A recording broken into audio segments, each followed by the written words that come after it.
오늘 수요일 예배를 드리면서 오늘 하나님 앞에 나와 예배를 드리는 저와 여러분이 하나님의 음성을 듣는 시간이 되기를 바라고요.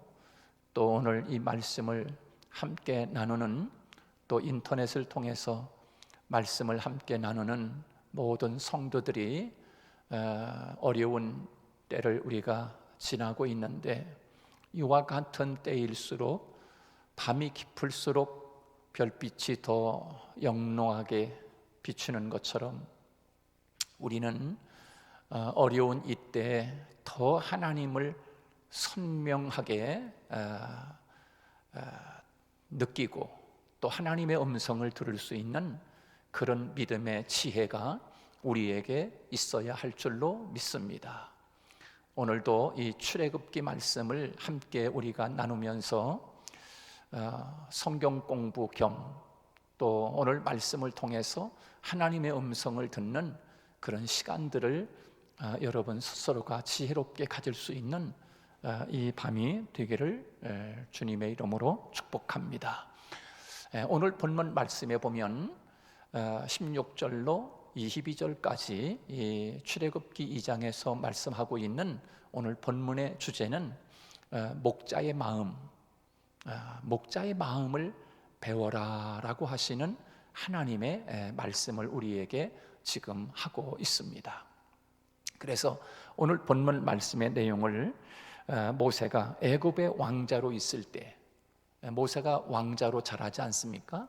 애굽에서 왕자로 그렇게 있을 때 동족이 당하는, 히브리 사람이 애굽 사람에 의해서 어려움을 당하고 매맞음을 당하고 학대를 당하는 것을 바라보면서 결국 이 모세는 어떻게 하면 우리 민족 히브리 사람이 저렇게 학대를 당하고 어려움을 당하는 것을 어떻게 하면 도울 수 있을까? 모세가 그런 생각을 하지 않았겠습니까? 그래서 이 모세는 히브리인을 괴롭히고 있는 이 애굽 사람을 쳐 죽입니다. 그리고 그를 땅에다가 모래에다가 묻고, 그리고 이제 했는데 그 일이 결국 발각이 되지 않습니까? 그래서 미디안 광야로 이 모세는 도망을 치게 되고, 모세는 나름대로 자기가 있는 삶의 현장에서 이 어머니 요게벳이라고 하는 어머니가 준 신앙적인 교훈, 또 자기 자신의 어떤 내적인 성찰을 통해서 내가 그래도 히브리인인데 어떻게 하면 내가 애굽 땅에 있는 하나님의 사람인데 내가 이 백성들을 위해서, 하나님의 나라를 위해서 무엇인가 해야 되지 않겠나, 무엇인가 해야 되지 않겠나, 그런 자기 성찰이 분명히 이 모세에게 있었으리라 생각이 되어집니다.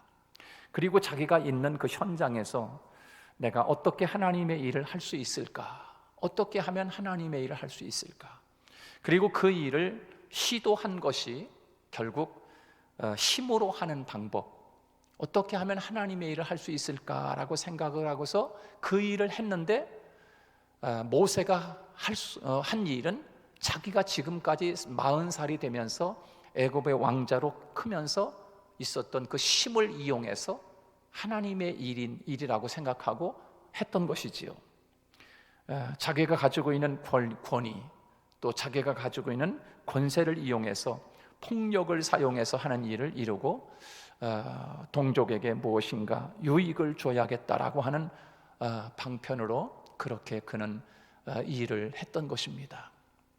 그런데 아무리 그 뜻과 목적이 선하다고 할지라도 그 방법에 있어서 그 방법이 잘못되었다고 하면 그것은 오히려 하나님의 영광을 가리는 것이 된다라고 하는 것입니다. 목적이 선하고 또 여러 가지 뜻이 좋다 할지라도 방법에 있어서 하나님이 원하지 않는 방법으로 그 일을 한다고 하면 그 일이 얼마나 하나님이 영광을 받으시겠습니까? 오히려 하나님의 영광을 가리는 일이 되고 만다라고 하는 것입니다. 자, 그런 면에서 모세는 하나님의 두 번째 훈련 과정을 거쳐야만 하는 그런 사람이었습니다. 그것이 뭡니까? 바로 이 모세는 미디안 광야로 도망을 가서 40년 동안 모세에게는 하나님께서 준비한 훈련 과정을 거치게 되는데요. 오늘 말씀을 간단하게 요약해서 정리해 보면 하나님의 첫 번째 교육이라고 할 수 있는 그 교육 내용이 오늘 본문 속에 잘 나타나 있는데, 그것이 뭡니까? 바로 목자의 마음을 배워야 된다라고 하는 것입니다. 목자의 마음을 배워야 된다. 하나님의 일은 애굽의 왕자의 마음으로 하는 것이 아니다.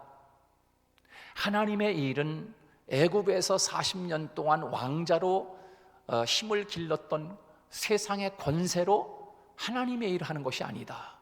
하나님의 일은 하나님의 마음을 가지고 목자의 심정으로 하나님의 일을 해야 된다라고 하는 것을 오늘 본문을 통해서 하나님은 우리에게 가르쳐주고 있는 것입니다.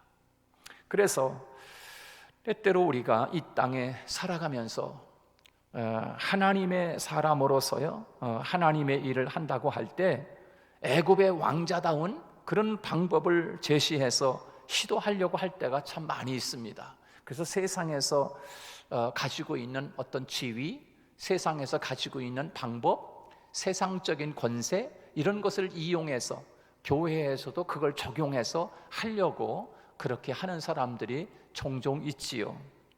근데 하나님께서는 바로 그것이 아니다. 하나님의 일을 하는 데 있어서는 하나님의 그 마음, 이 목자의 마음으로 해야 한다.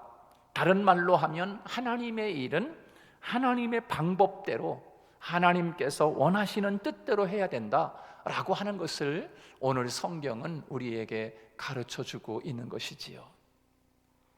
하나님께서는 바로 이것을 오늘 본문을 통해서 말씀해주고 있는 것입니다. 여러분, 그 사무엘하 말씀에 보면은 사무엘하 6장 3절 말씀에 보면 무슨 말씀이 나오냐면, 다윗이 했던 실수, 다윗이 어떤 실수를 했느냐 하면 이런 실수를 합니다.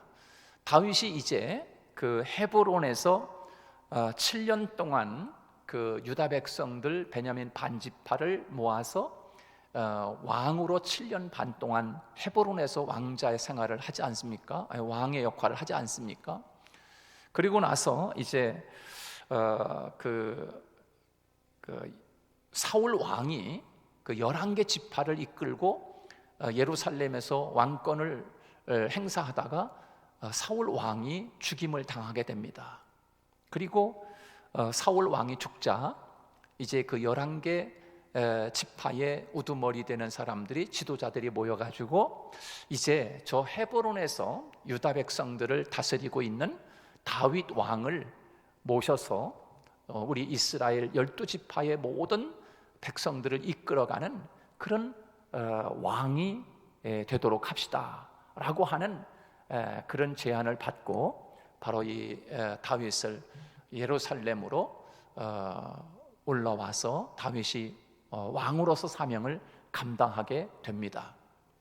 그런데 이 다윗이 이제 12지파를 다 통일 왕국을 이루어가지고 이스라엘 나라에서 왕으로서 사명을 감당해야 되는데, 어느 나라든지 이제 나라의 대통령이 되거나 왕이 되면은 그 대통령이 된 그 공약이 있지 않습니까? 내가 대통령이 되면 앞으로 이 나라를 이렇게 이끌어 갈 것이다.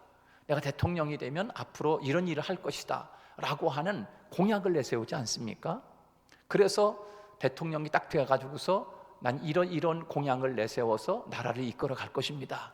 그러면서 나를 한번 펴주세요. 그러면서 나를 찍어주세요. 그렇게 하지 않습니까? 바로 이 다윗이 예루살렘에 올라가서 왕으로서 집권을 하면서 이제 나아가는데, 다윗 마음 속에는 아마 그런 생각이 있었던 거지요. 내가 이스라엘 나라를 통치하고 나아가는 데 있어서 예루살렘에 올라가면 내가 왕으로서 가장 먼저 해야 할 일은 이런 것이다. 그 국책 사업 중에 하나가 블레셋이 매일 괴롭히니까 블레셋을 무찔러서 다시는 이스라엘 나라를 괴롭히지 못하게 하는 일, 그리고 또 한 가지는, 가장 중요한 일은 그렇게 소중하게 생각하는 법궤를 블레셋에게 전쟁에서 빼앗겼는데, 그 법궤가 이방 땅에 있는 그런 어려운 상황 가운데 있지 않습니까? 이스라엘 나라는 하나님이 이끌어가는 나라인데 하나님을 잃어버린 백성이 되었는데, 자기가 이제 왕이 되어서 이 나라 이스라엘을 이끌어갈 때 가장 중요한 일은 하나님을 모셔오는 일이다. 바로 이 법궤는 하나님을 상징하는 거거든요. 그래서 하나님을 모셔오는 일을 했을 때 백성들이 어떤 생각을 하냐면, 저 다윗이야말로 정말 하나님이 우리나라의 왕으로 세운 분이 맞구나, 이런 생각을 하도록 하기 위한 일들이 바로 이 다윗의 마음속에 있었던 거예요. 내가 이 일을 하면, 법궤를 모셔오는 일을 하게 되면은 백성들이 나를 진짜 왕으로, 하나님이 세운 왕으로 생각할 것이다 라고 하는 생각을 하고, 바로 이 다윗이 그 일을 하지 않습니까? 그래서 예루살렘에 올라온 다윗은 왕이 되어서 가장 중요하게 생각했던 법궤를 모셔오는 일을 하게 되는데, 바로 아미나베답의 집에 있던 그 법궤를 모셔오게 되는데, 어떻게 모셔옵니까? 이것이 중요합니다. 바로 사람의 방법, 하나님의 방법대로 모셔오지 않는 거예요. 하나님의 일은 하나님의 방법대로 해야 되는데 다윗이 그렇게 하지 않는 거지요. 그래서 블레셋 사람들은 소달구지에다가 짐을 실어 나르고 하는 것이 그 블레셋 사람들의 방법이라고 이야기합니다. 그래서 이 블레셋 사람들하고 늘 접촉하고 일하다 보니까 바로 이 법궤를 예루살렘으로 모셔오는 일을 위해서 이 우사하고, 누굽니까? 우사하고 아효라고 하는 사람하고 보내서 법궤를 모셔오게 하는데, 소에다가 달구지를 매가지고 그 달구지에다가 법궤를 실어가지고서 끌고 오면 쉽게 가져올 수 있잖아요, 힘들지 않고도. 그런데 어떻게 됩니까? 그렇게 법궤를 달구지에다가 실어가지고서 오다가 그만 큰 사건이 벌어지는 거예요.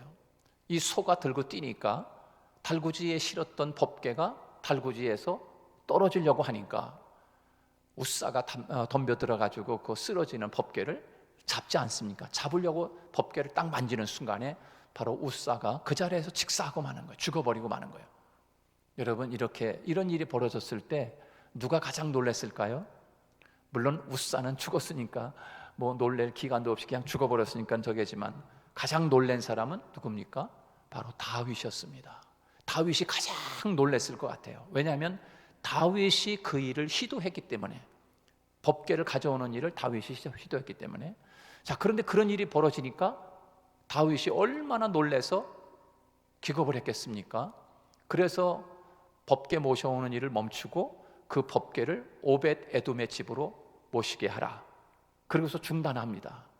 그리고 거기에서 이 다윗이 많은 것을 아마 깨달았을 거예요. 이게 아니오구나. 그래서 이 법궤를 모셔오는 일은 어떻게 해야 됩니까? 바로 사람이 제사장 아론의 자손과 레위 지파 사람들에게 하나님이 말씀했어요.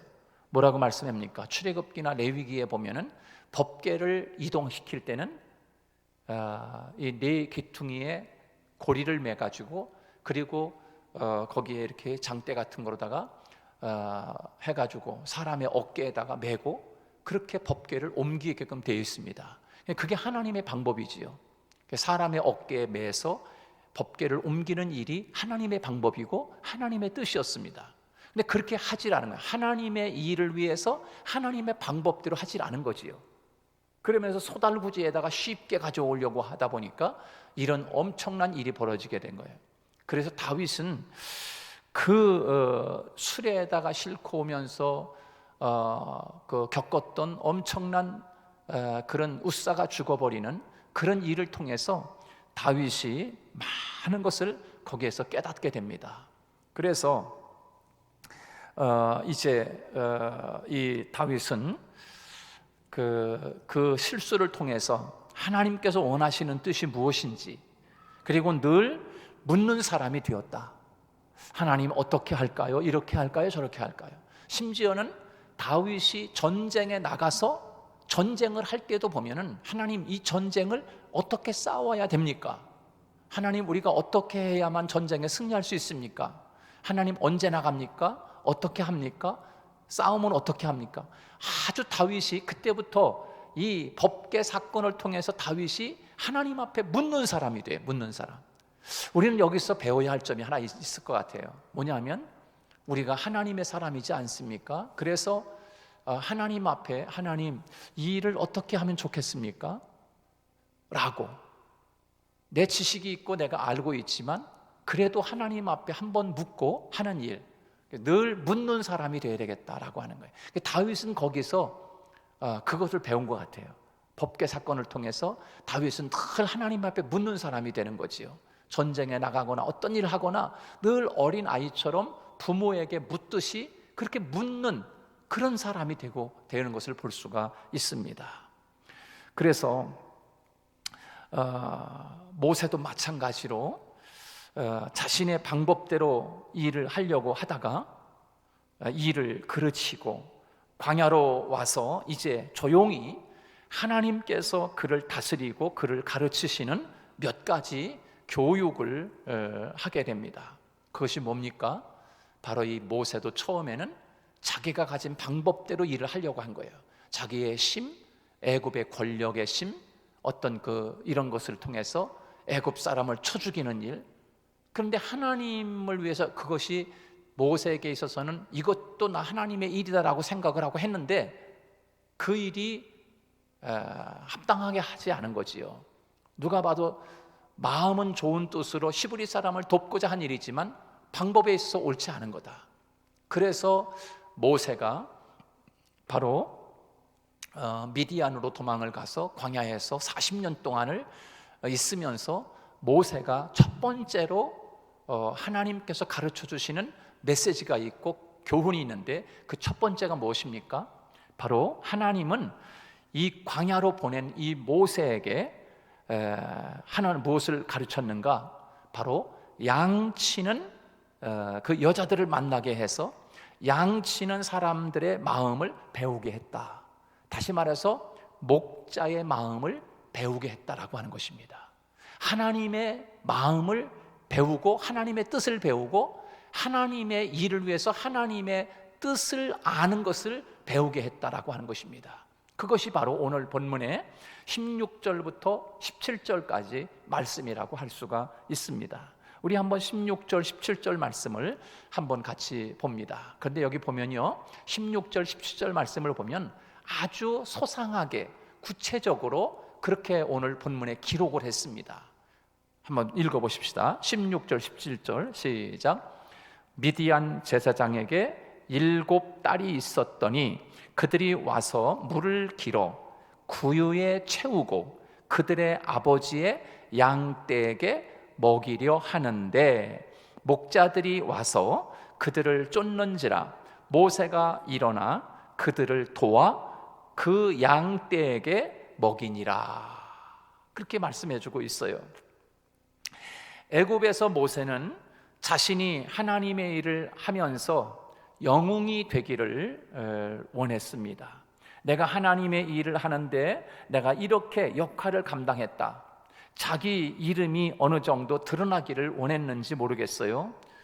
그래서 전사의 방법, 투사의 방법으로 애굽 군인들이 하는 방법으로 하나님의 일을 하려고 모세가 해다가 그만 애굽 사람을 쳐 죽인 것이 들통이 나게 된 것이요.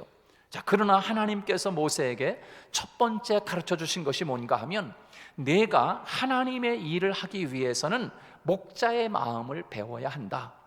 아주 짧은 일이고 순간적이지만 모세가 광야에서 첫 번째 겪은 것이 바로 이 목자가 하는 것이 무엇인지 그것을 배우게 했던 것입니다.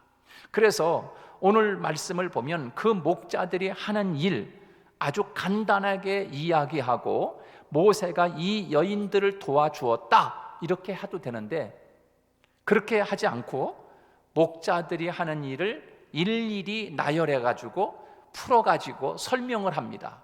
양떼들을 이끌고 와서 그들을 위해서 물을 길어 구유에 채워서 그들에게 물을 먹이고 그것들을 보호하고 지키고 그것들을 위해서 싸우는 목자들, 바로 이렇게 아주 구체적으로 하나하나 모세가 이드루의 딸들이 하는 양떼들을 먹이는 것을 도와주었다, 물을 먹여주었다, 이렇게 그냥 간단하게 써도 되는데 하나하나 구체적으로 지금 이야기하고 있는 거예요.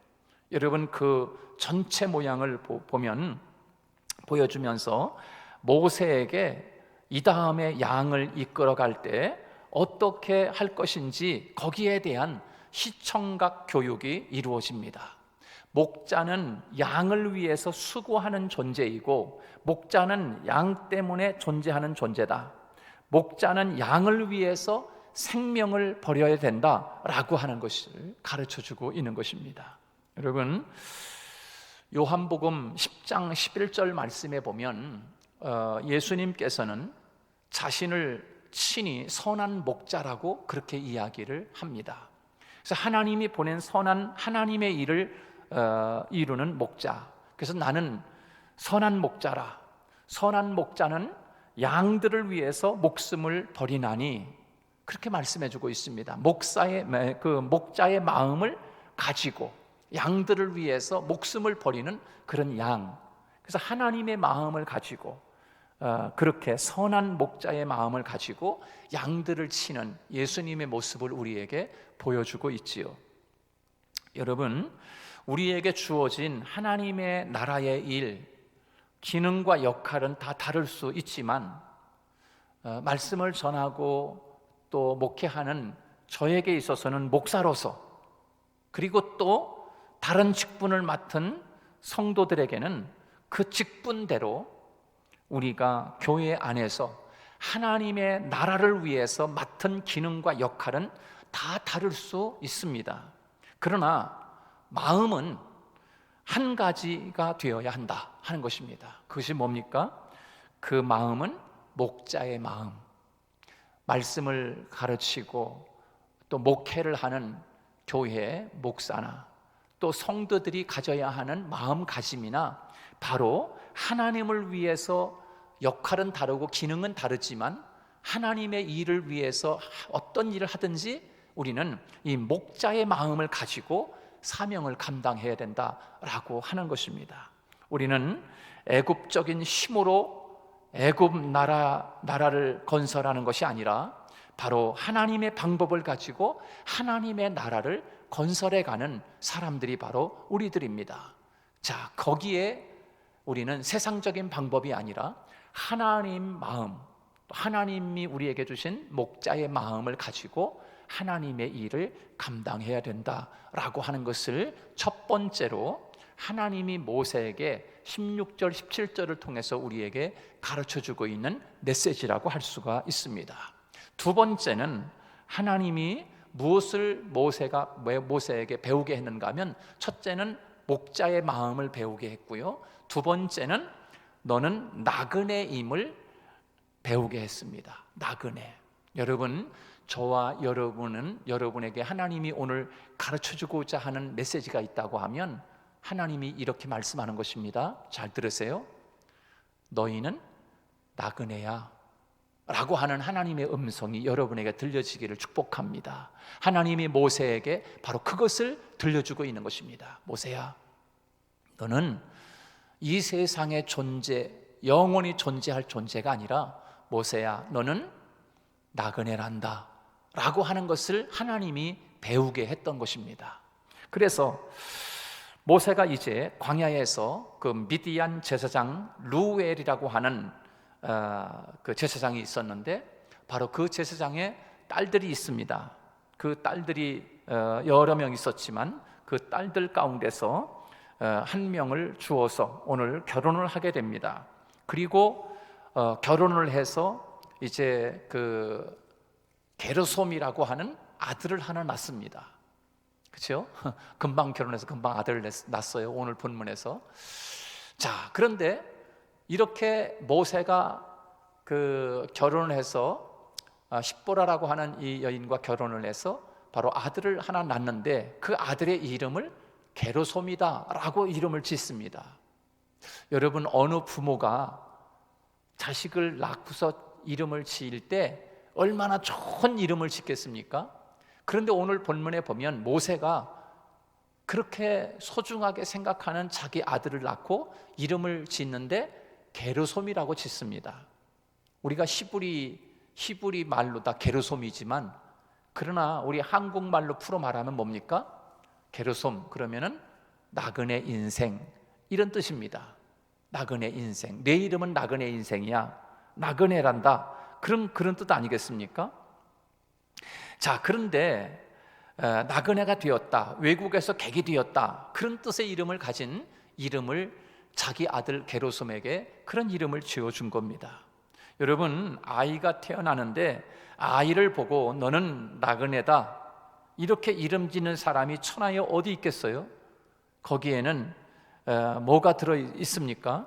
하나님께서 모세를 통해서 우리에게 주시는 인생의 교훈, 모세가 깨달은 인생의 경험이 바로 그 아들의 이름 속에 지금 담겨져 있는 것입니다. 그것이 뭡니까?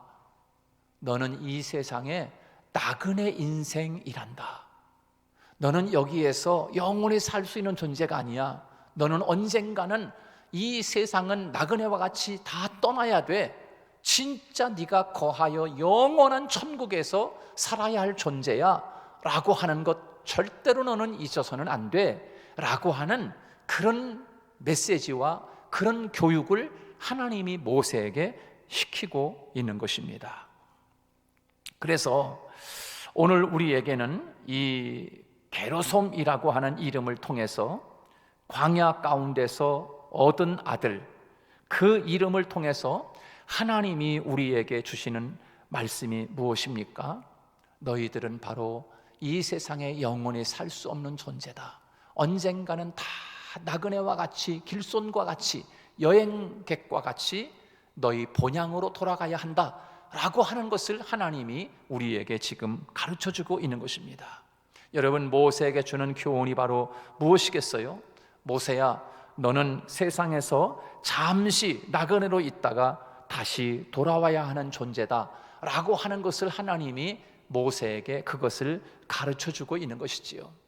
여러분, 이 나그네에 대한 내가 이곳에 잠시 머물다가 하나님에게 가야 된다, 가는 그런 존재라는 것을 알게 되면 여러분, 이 세상에 연연해 하지 않고 무엇에 집중하게 될까요? 무엇에 집중할까요? 나그네로 저 멀리 여행을 갔어도 우리는 항상 집중하는 것이 나는 내 집이 있는 본향으로 돌아갈 거야. 거기에 우리의 아이들도 있고 거기에 우리의 집도 있고 거기에 내가 오래도록 살 집이 있지. 그래서 여행객으로 가는 사람은 거기에 연연해 하지 않습니다. 그냥 지나쳐 버리는 것입니다. 진짜 내가 돌아가야 할 내 고향 땅, 거기를 우리가 생각하는 거 아니겠습니까? 내가 왜 이 땅에서 왔는지, 그리고 내가 왜 지금 여기에 존재하고 있는지, 지금 내가 왜 살아있는지 그 의미를 묻게 되는 것이지요. 그 의미 속에서 하나님이 나를 만드시고 세상에 보내신 사명, 세상에 보내신 나를 향하신 하나님의 목적을 깨닫게 되는 것입니다. 여러분, 우리가 이 세상에 사는 동안 우리는 이것을 배워야 합니다. 짧은 세상을 사는 동안 내가 왜 사는지, 내가 왜 존재하는지, 나는 이 모든 사명을 마치고 나는 진짜 여기가 아닌 본향인 하나님의 나라에 가야 되는데 내가 어떤 사명과 목적을 가지고 내가 지금 살아가고 있는가? 이렇게 그냥 그럭그럭 살다가 내 인생 다 해서 이제 숨이 넘어갈 때, 하나님의 나라의 본향에 갈 때 과연 나는 하나님 앞에 가지고 갈 것이 있는가? 하나님 앞에 갈 때, 야, 너 여행 잘하고 왔니? 하나님이 물을 때, 네, 여행 잘하고 왔어요. 그래, 잘했다. 잘 갔다 왔다. 하나님이 그렇게 우리에게 칭찬해 줄 날이 여러분 우리에게 있지 않겠습니까? 그러므로 바로 이 게르솜, 이 아들을 낳게 되면서 모세는 자신의 사명이 무엇인지, 내가 이 땅에서 무엇을 해야 되는지 하나님과의 깊은 물음과 하나님에 대하여 자신의 사명을 깨닫고자 하는 깊은 영적인 그런 간구가 있었다는 것을 우리는 알게 됩니다. 그러다가 무엇을 보게 됩니까? 호렙산에서 타지 않는 그 떨기나무 불꽃을 보고 그곳에서 자신의 사명을 발견해서 마지막 그 사명을 이루고 하나님의 눈과 기력이 자신의 그 눈과 기력이 다 새하지 않을 정도로 그렇게 그런 가운데서 하나님의 부르심을 받는 모세를 우리가 볼 수 있게 됩니다. 여러분, 하나님께 들림받기 전에 우리들이 해야 할 것은 이 땅에 있는 동안에 우리가 하나님의 사명, 하나님의 뜻, 하나님의 일들을 감당해내면서 하나님 앞에 나아갈 때 우리가 이 땅에 사는 존재의 목적을 하나님이 기쁨으로 받으시게 될 것입니다. 우리도 오늘 이 모세가 깨달은 것, 목자의 마음, 두 번째는 이 세상에 나그네라는 사실을 모세가 깨닫고 최선을 다해서 사명을 감당했던 것처럼 우리도 그렇게 이 세상을 살아가는 지혜로운 저와 여러분이 되시기를 주님의 이름으로 축복합니다. 기도하겠습니다. 하나님, 고맙습니다. 오늘 모세가 하나님 미디안 광야로 도망을 쳐서 거기에서 자신의 실수를 깨닫고 진정한 하나님의 일은 세상 권력이나 세상 힘으로 하는 것이 아니라 목자의 심정으로, 또 하나님 이 세상에 영원히 사는 것이 아니라 길손이요 나그네라는 사실을 깨닫고 사명을 감당했던 모세처럼 오늘 우리도 이 세상을 사는 동안에 목자의 마음을 가지고